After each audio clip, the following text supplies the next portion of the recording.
But what I've noticed with you is you always downplay anything which might be deemed by Israel to be provocation. No. You're always not at all. Did I downplay October 7th? I don't think I ever have on your show or anywhere else. No, but, it's a horrible crime. But what you do, in your debating style, and it's an impressive debating style, but you always pivot back to, yeah, but the real problem's Israel. Yeah, but the real problem's Israel. Hold on. If we're going to talk about styles, Piers, you're famous for interview style that begins with condemn this group, that group, that group. On Monday, 500... Hold on. Let me finish my point, then you come back in. 500 people were killed on Monday. 100 women, 50 children. I assume you condemn that and don't support the killing of civilians in Lebanon, right? 500 people died. That's the equivalent of 30,000 Americans or 6,000 Brits in a day. Sure. And yet we started this interview with Hezbollah Charter. So if you're going to talk about styles, you're focusing on the wrong thing. Okay. I'm going to focus on 500 people dead.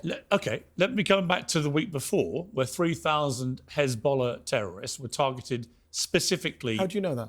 What do you mean? How do I know that? You just said 3,000 Hezbollah terrorists were targeted. How many was it? I don't know. I'm asking you. You made the claim. That is what's been reported. By do who? you dispute that? Yeah, I dispute everything Israel says. They lied for a year, Piers. You don't know the real number. But I didn't give a number. You did.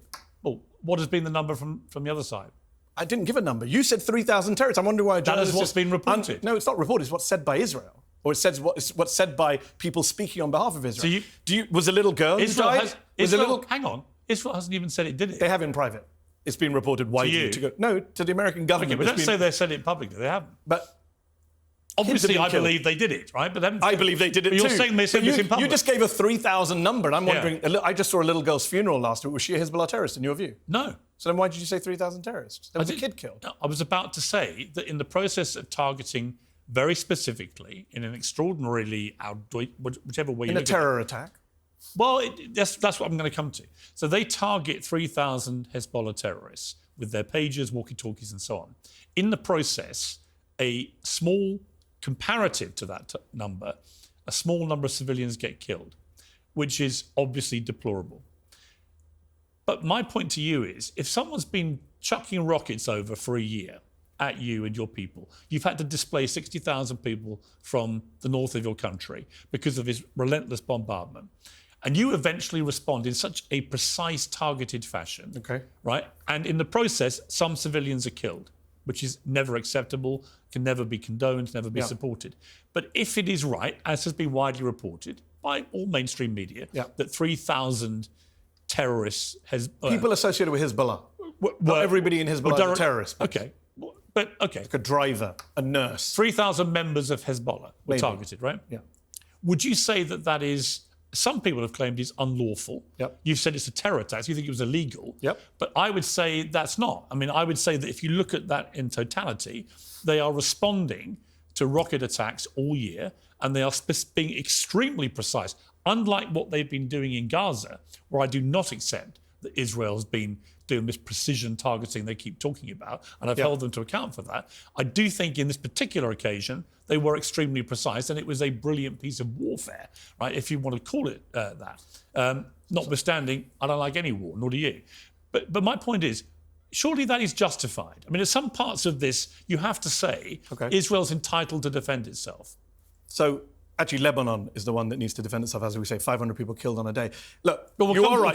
You have held. I've watched your interviews with Israeli spokespersons. You have held them to account on their nonsense about casualty numbers. But let me just say 3 very brief things on that. Number one, you said just a moment ago, when they eventually respond, you used that phrase eventually. That's just factually inaccurate. We already discussed. No, you talked about 82% of the attacks. They have been bombing Lebanon for a year. Now, you can say who started it, whatever. I'm not talking about. But they've been attacking Lebanon. But this is a significant escalation. Yes, but 5 days after October the 7th, or 6 days after, they killed a Reuters video journalist in southern Lebanon, a man called Issam Abdullah, killed, according to Reporters Without Borders, targeted by Israel. According to the UN, a war crime, right? So they have been killing people in Lebanon who have nothing to do with Hezbollah for a year now. So let's not say eventually.